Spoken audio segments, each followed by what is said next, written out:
ایک بھائی کا سوال ہے، کیا دھرنے، مظاہرے، لانگ مارچ، پرامن احتجاج، ریلیاں اور ہڑتال وغیرہ کر سکتے ہیں؟ ان کی شرعی حیثیت کیا ہے؟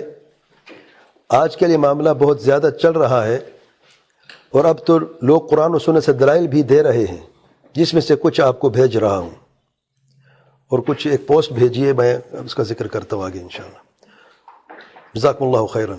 اور اس سوال کے ساتھ ایک پوسٹ بھی بھیج دیجیے جس کا میں ذکر کروں گا، جس میں قرآن سنت سے ان چیزوں کو ثابت کرنے کی کوشش کی گئی ہے۔ پھر فرماتے آخر میں، اس پوسٹ میں جو پہلا حصہ میں بتا دیتا ہوں، اس میں لکھے قرآن مجید میں بہت سی آیات ظلم کے خلاف آواز بلند کرنے، مظلوم کی حمایت کرنے اور ظالموں کے انجام سے خبردار کرنے کے حوالے سے آئی ہیں۔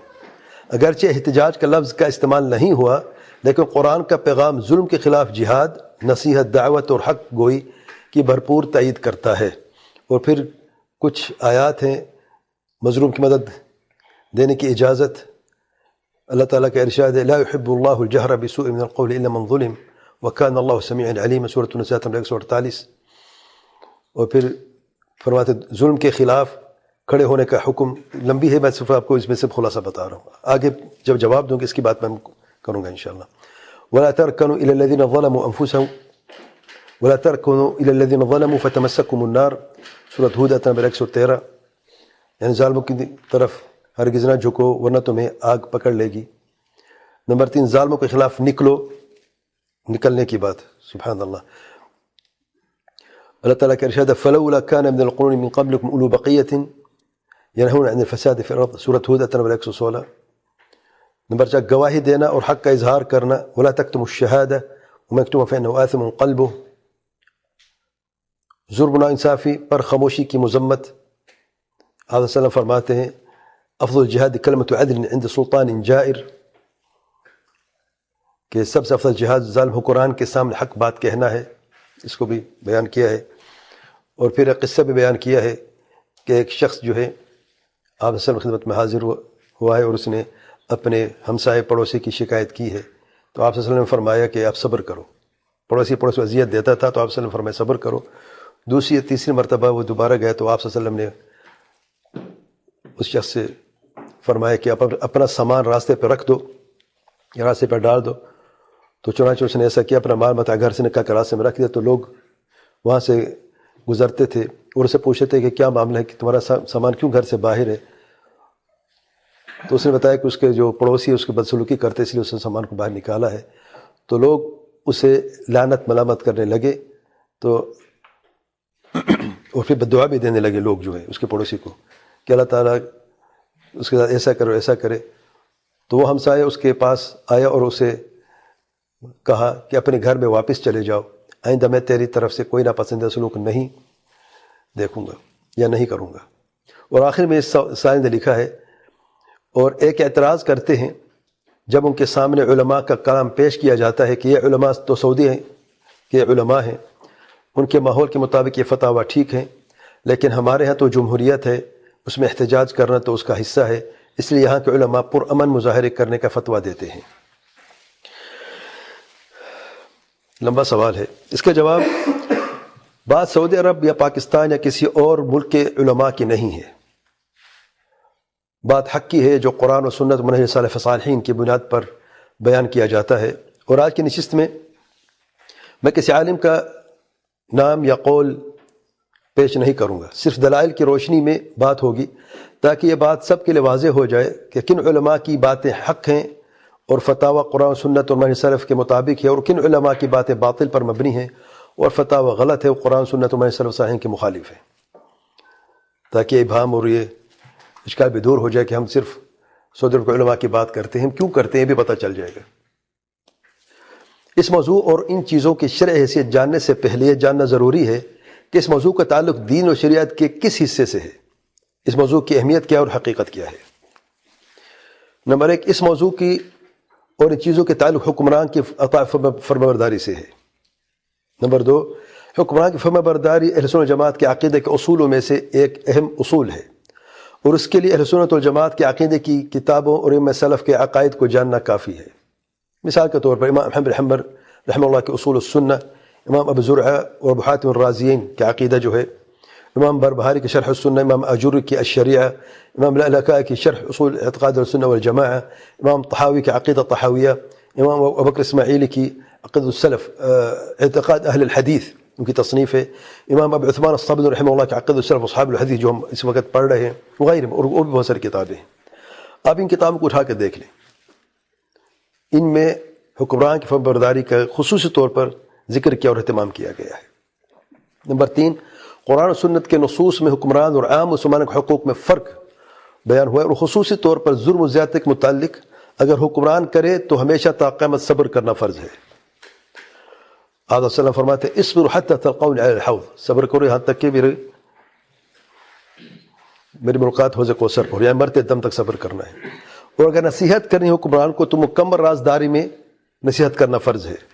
اللہ تعالیٰ کے پیارے پیغمبر صلی اللہ علیہ وسلم کا ارشاد ہے کہ جو ارادہ رکھتا ہے کہ کسی ذی سلطان حکمران کو نصیحت کرنا چاہتا ہے تو اسے سرعام نہ کرے، بلکہ اس کے ہاتھ پکڑ کے اسے علیحدگی میں لے جائے اور اسے نصیحت کرے مکمل رازداری میں. اگر اسے قبول لیتا تو ٹھیک ہے، اگر اسے قبول نہیں کرتا تو اسے ان پر حق ادا کر دیا ہے، جو اس پر واجب اس نے ادا کر دیا ہے.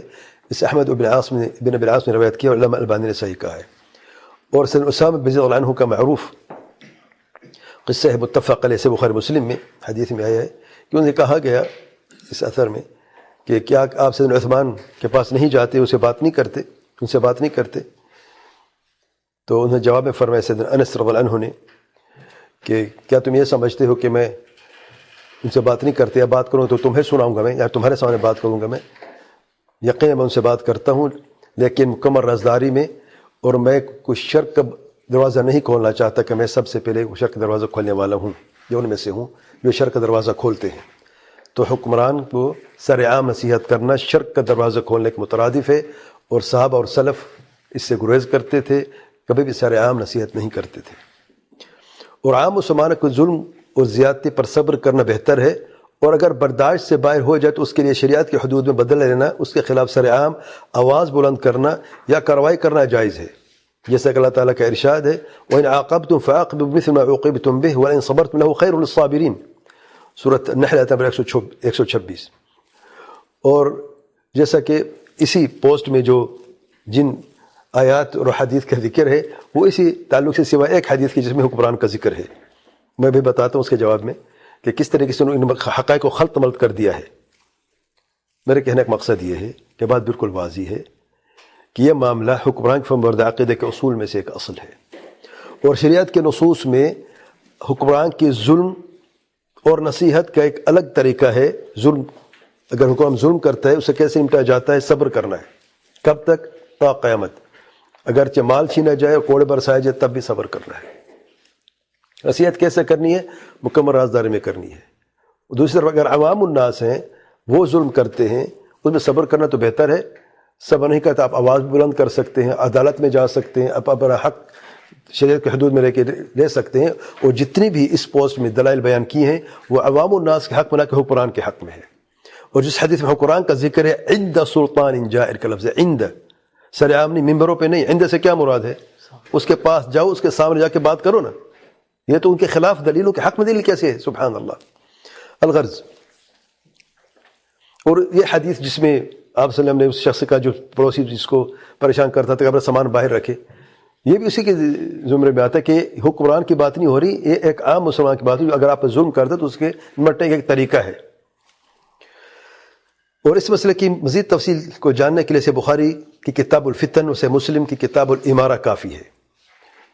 اور کتاب الامارہ میں خصوصی طور پر سے مسلم میں ظالم حکمران کی فرما برداری کے متعلق سے مسلم کی معروف حدیث کافی ہے کہ آپ صلی اللہ علیہ وسلم فرماتے ہیں ایسے حکمران ہوں گے جن کے دل شیطانوں کے ہوں گے انسان جسم میں، اور صبر کرنے کا حکم دیا ہے اگرچہ کوڑے برسائے یا مال کو چھین لے. آپ تصور کریں، حکمران ہے، ظالم ہے، جسم انسان کا ہے اور اس کا دل شیطان کا ہے، اور وہ جابر ہے، ظالم ہے، اور وہ کوڑے بھی برساتا ہے، کوڑے مارتا ہے اور مال بھی چھینتا ہے. تو کیا کرنا ہے؟ آواز بلند کرنی ہے، اس کے سر عام لوگوں کے سامنے اس کے خلاف کارروائی کرنی ہے، احتجاج کرنا ہے، مظاہرے کرنے ہیں، دھرنے دینے ہیں. آپ صلی اللہ علیہ وسلم نے کیا ہدایت فرمائی ہے؟ کیا حکم دیا ہے؟ اصبر، صبر کرنا ہے. سبحان اللہ. تو حقیقت میں ان چیزوں کی کوئی شرعی حیثیت نہیں ہے. اور مزید تفصیل میں واضح فرمائے. دیکھیں ہم کہتے ہیں ہر جمعے کے خطبے میں خطیب کہتے ہیں خیر الکلامی کتاب اللہ کلام اللہ. کیا مطلب ہے اس کا؟ کہ قرآن مجید سے بڑھ کر کسی کا قول بہتر ہو نہیں سکتا. خیر الکلامی. اور قرآن مجید میں اس کی کوئی دلیل نہیں ہے. یہ دھرنے ہیں، مظاہرات ہیں، احتجاج ہے، کوئی دلیل نہیں ہے. بلکہ اس کے خلاف کئی دلائل موجود ہیں کہ حکمران وقت کی اطاعت فرمانبرداری کرنی ہے، اور اختلاف تفرقہ اور فساد سے منع کرنے کے دلائل بھی موجود ہیں. اور اس مسئلے میں اہل سنت والجماعت کے عقیدے کے اصول دلیل و استدلال کی بھی مخالفت ہوتی ہے.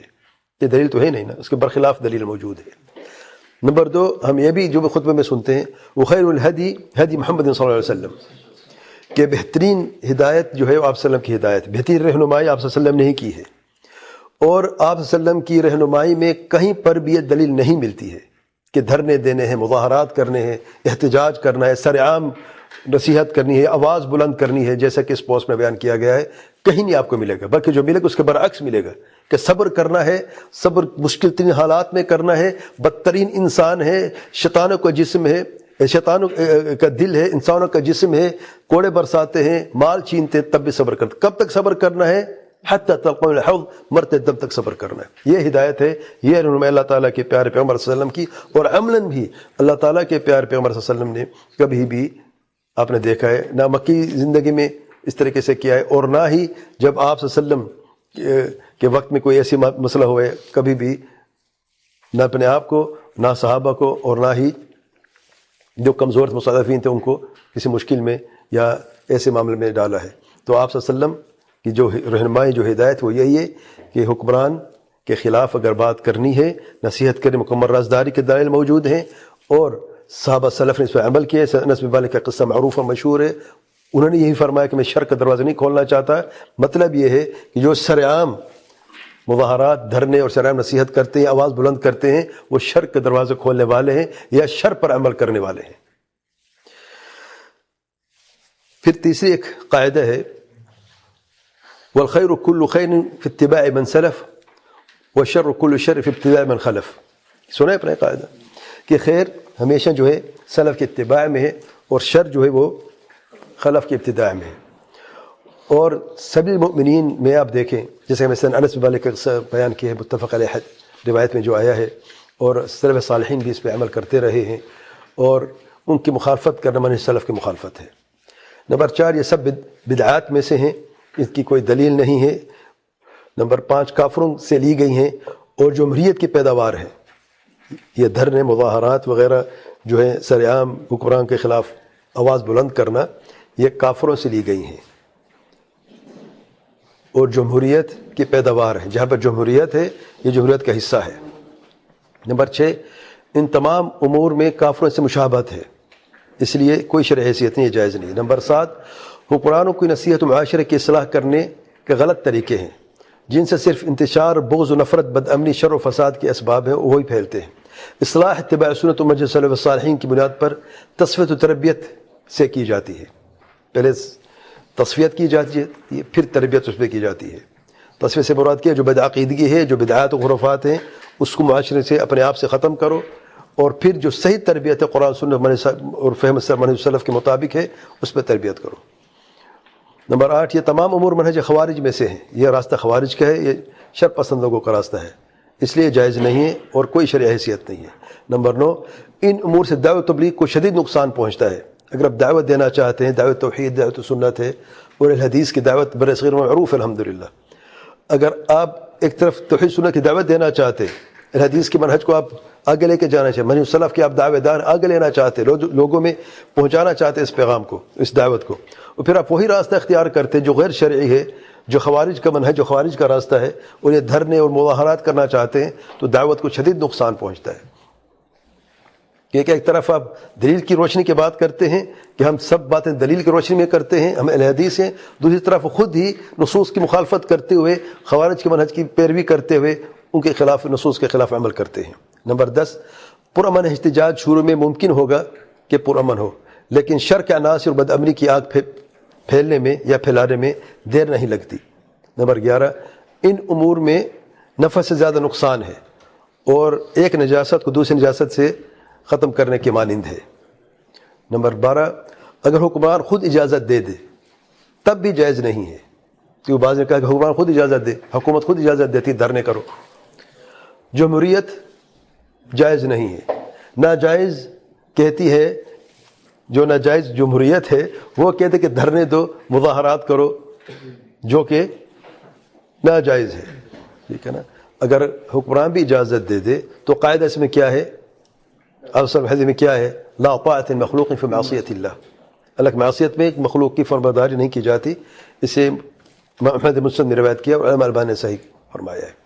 اچھا، اس پوسٹ کے متعلق جو میں نے مختصر تو بیان کر دیا ہے، اس میں اس پوسٹ کے شروع میں بھی جس نے پوسٹ لکھی وہ خود بتا رہا ہے کہ اس سے دلیل لینا جو سب سے پہلے فہم سلف کے مخالف ہے، بلکہ جہل مرکب ہے، کیونکہ اصل مسئلہ قرآن کے خلاف حکمران کے ظلم و زیادتی کے متعلق ہے، اور اس پوسٹ میں تمام آیات اور حدیث عام ہیں اور مسلمانوں کے ظلم و ستم کے متعلق ہیں، جیسا کہ اس پوسٹ کے لکھنے والے نے خود بیان کیا ہے۔ یعنی دیکھیں شروع میں جیسے میں کیا لکھتے ہیں، قرآن مجید میں بہت سی ایسی آیات ظلم کے خلاف آواز بلند کرنے، مظلوم کی حمایت کرنے اور ظالموں کے انجام سے خبردار کرنے کے حوالے سے آئی ہیں۔ اگرچہ احتجاج کا لفظ استعمال نہیں ہوا ہے، خود گواہی دے رہے، لیکن قرآن کا پیغام ظلم کے خلاف جہاد، نصیحت، دعوت اور حق گوئی کی بھرپور تائید کرتا ہے۔ اس میں تو شک نہیں، ہم کہتے ہیں ٹھیک، لیکن کیا حکمران کے حق میں آپ بات دھرنے کر رہے ہیں حکومت کے خلاف، آپ ثابت کرنا چاہتے کوئی اور مسئلہ، دلیل کسی اور کو مسئلے کے لیے آپ یہاں پہ بیان کر رہے ہیں۔ یعنی اس کی مثال یہ ہے، جب ہم کہتے ہیں نا کہ جشن میلاد النبی بدعت ہے، تو اہل بدعت پہلے فیصلہ کر لیتے ہیں، وہ کہ ہمیشہ یہ طریقہ رہا ہے، پہلے فتویٰ دیتے ہیں کہ جشن میلاد النبی جو ہے یہ سنت ہے، اور جو جشن مناتے ہیں وہ اہل سنت میں سے ہیں، اور آپ صلی اللہ علیہ وسلم سے محبت کرنے کا اظہار کا طریقہ ہے، ٹھیک ہے نا، اور یہی خیر پر حق پر ہے۔ جو جشن نہیں مناتے وہ گستاخ رسول ہیں، نعوذ باللہ صلی اللہ علیہ وسلم، جو جشن نہیں مناتے وہ گستاخ رسول ہیں صلی اللہ علیہ وسلم، نعوذ باللہ۔ تو اچھا پوچھے دلیل کیا ہے؟ اب دلائل کو ڈھونڈتے کوئی ملتی نہیں ہے، تو قرآن میں کچھ آیات پیش کر دیتے، والسلام علیہ یوم ولدت و یوم اموت و یوم ابعث حیا، یہ کیا ہے؟ اس میں کہیں دور سے بھی دلیل بنتی ہے، کہاں پہ ہے؟ تو سبحان اللہ، بعض لوگ مسئلہ کوئی اور ہوتا ہے، فتویٰ پہلے دے دیتے ہیں، پھر اس ثابت کرنے کے لیے کچھ بھی دلائل کی تلاش میں رہتے ہیں۔ کسی نے یہ بھی کہا ہے کہ جب ہم روزہ رکھتے ہیں سوموار کا اور جمعرات کا، سننے سے ثابت ہے، یہ بھی جشن میلاد النبی کی جو ہے نا دلیل ہے۔ اب جشن میلاد النبی کہاں پہ؟ کہتے ہیں سوموار کے دن کا روزہ، آپ صلی اللہ علیہ وسلم نے فرمایا کیونکہ سوموار کے دن پیدا ہوئے ہیں، ٹھیک ہے، تو روزہ رکھتے ہیں سوموار کے دن، یہ دلیل ہے جشن مناتے ہیں۔ اچھا جشن کے دن یہ روزہ رکھتے ہیں، یہ کھاتے مٹھائیاں کھاتے ہیں، وہ شربتیں پیتے رہتے ہیں۔ اگر دعویٰ ٹھیک ہوتا ہے ان کا یا دلیل ٹھیک ہوتی، پہلے دلیل تو دور کی بات، اس تعلق ہی نہیں ہے۔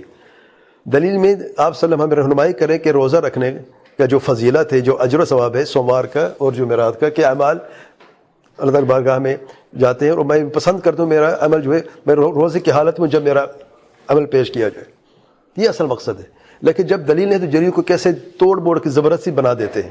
یہاں پر بھی کچھ ایسے کام کیے گئے، بات ہو رہی حکمران کے تعلق سے، اور دلائل جو ہے عام لوگوں کے یہاں پہ بیان کی جا رہی ہیں۔ اور خود دیکھیں اب یہ کہتے ہیں کہ مظلوم کو مدد دینے کی اجازت، کوئی شک نہیں اس میں۔ اپنے ایک آیت ہے، میں آپ کو 20 آیتیں سامنے رکھ دیتا ہوں، باقی اگر کوئی مظلوم ہے اس کو مدد کرنے کی اجازت ہے، کریں مظلوم کی مدد آپ۔ اور پھر فرماتے اللہ بلند آواز سے بری بات کہنے کو پسند نہیں کرتا سوائے مظلوم کے، اور اللہ سننے والا اور جاننے والا۔ یعنی مظلوم کو ابھی تبصرہ دیکھیں، یعنی مظلوم کو اجازت ہے کہ وہ ظلم کے خلاف آواز بلند کرے، اپنی فریاد دوسروں تک پہنچائے، ظالم کو بے نقاب کرے، یہ ایک قسم کا پرامن احتجاج ہے۔ بنتی ہے دلیل، یہ پرامن احتجاج ہے۔ انا للہ و انا الیہ راجعون۔ آگے دیکھیں کہ ظلم کے خلاف کھڑے ہونے کا حکم، اللہ تعالیٰ کا ارشاد ہے وَلَا تَرْكَنُوا إِلَى الَّذِينَ ظَلَمُوا فَتَمَسَّكُمُ النَّارُ، اور ظالموں کی طرف ہرگز نہ جھکو ورنہ تمہیں آگ پکڑ لگی۔ فرماتے ہیں تبصرہ، ظالم کا ساتھ دینا یا ظالم پر خاموش رہنا بھی جرم ہے۔ یہ آیت ظلم کے خلاف موقع اختیار کرنے کا تقاضا کرتی ہے۔ اچھا نمبر 3، ظالموں کے خلاف نکلو،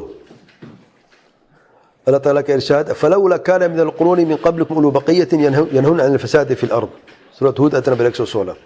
تم سے پہلے والی امتوں میں ایسے اہل خیر کیوں نہ ہوئے جو زمین میں فساد سے روکتے۔ فساد، پھر تبصرہ، فساد، ظلم، جبر کے خلاف آواز بلند کرنا اہل خیر کی صفت ہے۔ اس آیت میں اصلاح کرنے والے کی تعریف ہے، ٹھیک ہے، حکمران کا اسے کیا تعلق ہے۔ نمبر 4، گواہی دینا اور حق کا اظہار۔ اللہ تعالیٰ کا ارشاد ہے وَلَا تَكْتُمُوا الشَّهَادَةَ وَمَن يَكْتُمْهَا فَإِنَّهُ آثِمٌ قَلْبُهُ، تو بقرہ میں 283۔ عجیب دیکھیں، اب گواہی کی بات، اور کہاں پہ احتجاج اور مظاہرے کہتے، اور گواہی کو نہ چھپاؤ، جو اسے چھپاتا ہے اس کا دل گنہگار ہے۔ تبصرہ، ظلم کے خلاف گواہی دینا، آواز بلند کرنا ایمانی فریضہ ہے۔ قرآن مظلوم کی چیخ و پکار بریکٹ میں احتجاج، آہ و فریاد کو حق مانتا ہے۔ گواہی دینے میں احتجاج ہوتا ہے، آہ و فریاد ہوتی ہے۔ اب گواہی کہاں پر ہے اور ان کا معاملہ کہاں پہ ہے۔ نمبر 5، ظلم اور ناانصافی پر خاموشی کی مذمت۔ نبی کریم صلی اللہ علیہ وسلم نے فرمایا افضل الجہاد کلمۃ حق کلمۃ عدل عند سلطان جائر، حدیث صحیح، ابو داؤد نے روایت کیا، علامہ البانی نے صحیح کہا ہے۔ فرماتے ترجمہ، سب سے افضل جہاد ظالم حکمران کے سامنے حق بات کہنا۔ اور پھر تبصرہ ہے، نبی کریم صلی اللہ علیہ وسلم کے فرمان مبارک سے بھی احتجاج کا جواز ملتا ہے۔ حضرت ابو ہریرہ رضی اللہ عنہ بیان کرتے ہیں، اب اس بندے کے پڑوسی والے کا قصہ بیان کیا ہے، اس حدیث سے جوڑ دیا ہے۔ یار دیکھیں ناانصافی، دیکھیں آپ، حدیث میں حکمران کا ذکر ہے، پہلی حدیث میں صحیح حدیث ہے، اگر عمل کرنا ہے تو یہ احتجاج کی، دھرنے کی اور مظاہرات کے خلاف ہے، کیونکہ لفظ عندہ ہے۔ عند عربی زبان میں کس چیز کو کہتے ہیں؟ ظرف زمان، جو پاس، قریب ہونے کی پر دلالت کرتا ہے۔ معنی یہ ہے کہ جب آپ حکمران کے پاس ہوں پھر اسے جا کر نصیحت کرتے ہیں، حق بات کرتے ہیں۔ اگر آپ کو نقصان پہنچاتا ہے یا نہیں پہنچاتا ہے، آپ نے اس حق ادا کر دیا ہے۔ ظالم حکمران ہے، آپ اس کے سامنے حق بات کرتے ہیں۔ جب سامنے حق بات کرتے ہیں تو آپ کیسے بات کرتے ہیں؟ سرعام ہوتی ہے لوگوں کے سامنے۔ عندہ کا لفظ کیوں ہے؟ یہ وہی حدیث ہے جس میں آپ سے ذکر فرمایا کہ رازداری میں آپ نصیحت کریں، یعنی حکمران کے اگر آپ نے کوئی بات کرنی ہے، نصیحت کرنی ہے، تو آپ اس کے پاس جائیں، عند، پھر بات کریں۔ آپ تو ممبروں پہ برا بھلا کہتے ہیں، آپ احتجاج کرتے ہیں، آپ دھرنے دیتے ہیں، آپ لوگوں کو اکساتے ہیں، بلند آواز کرتے ہیں، سرعام خلاف بات کرتے ہیں۔ حدیث کسی اور دور وادی میں ہے اور آپ بہت ہی دور وادی میں، کوئی کنیکشن، کوئی تعلق ہی نہیں ہے۔ اور اس میں دیکھیں زیادتی، دیکھیں دوسری حدیث جس کا تعلق عام لوگوں کے ظلم کے تعلق سے ہے، پڑوسی کا جو مسئلہ ہوا ہے۔ اس حدیث میں سبحان اللہ، اگر عام انسان آپ پر ظلم کرتا ہے تو اس پہ ظلم کا، جیسے میں نے کہا ہے، آپ بدلہ بھی لے سکتے ہیں شریعت کی حدود میں، آپ لوگوں کو بھی کہہ سکتے ہیں، اپنا سامان بھی باہر رکھ سکتے ہیں، لوگوں کو سر عام اس کے خلاف اکسا بھی سکتے ہیں تاکہ لوگوں سے برا بھلا کہے۔ یہ عام انسان کی بات ہو رہی ہے۔ آپ نے دونوں حدیث کو ایک ساتھ جوڑ دیا ایک ہی پوائنٹ میں، یہ زیادتی نہیں ہے۔ آپ یہاں پر کیا دے رہے ہیں؟ آپ کیا پیغام دینا چاہتے ہیں؟ یہ حقائق کو خلط ملط کرنا نہیں، لوگوں کو بیوقوف بنانا نہیں ہے، یا لوگوں کی جہالت سے غلط فائدہ اٹھانا نہیں ہے۔ یعنی اب آپ کو کیا جواب دیں گے؟ اگر آپ کا منہج غلط ہے تو آپ کو سیدھا کریں بھائی، ٹھیک کریں۔ منہج بھی غلط ہے اور اس غلط منہج کو لوگوں کے سامنے خوبصورت ٹھیک کر کے موڑ توڑ کے بیان کرنا ہے، یہ کون سی حکمت عملی ہے؟ یہ کون سا دین ہے؟ یہ کون سے دعوت ہے جو آپ کرنا چاہتے ہیں؟ انا للہ و انا الیہ راجعون۔ تو اس سے یہ ثابت ہوا کہ دھرنے، مظاہرے، لانگ مارچ، پرامن احتجاج، ریلیاں اور ہڑتال وغیرہ اگرچہ قرآن بھی اس کی اجازت دے جائز نہیں ہے، اور ان تمام چیزوں کی کوئی شرعی حیثیت نہیں ہے، بلکہ بدعت ہے اور کافر سے مشابہت ہے۔ واللہ اعلی و اعلم۔ سبحانک اللہم و بحمدک، اشہد ان لا الہ الا انت، استغفرک و اتوب الیک۔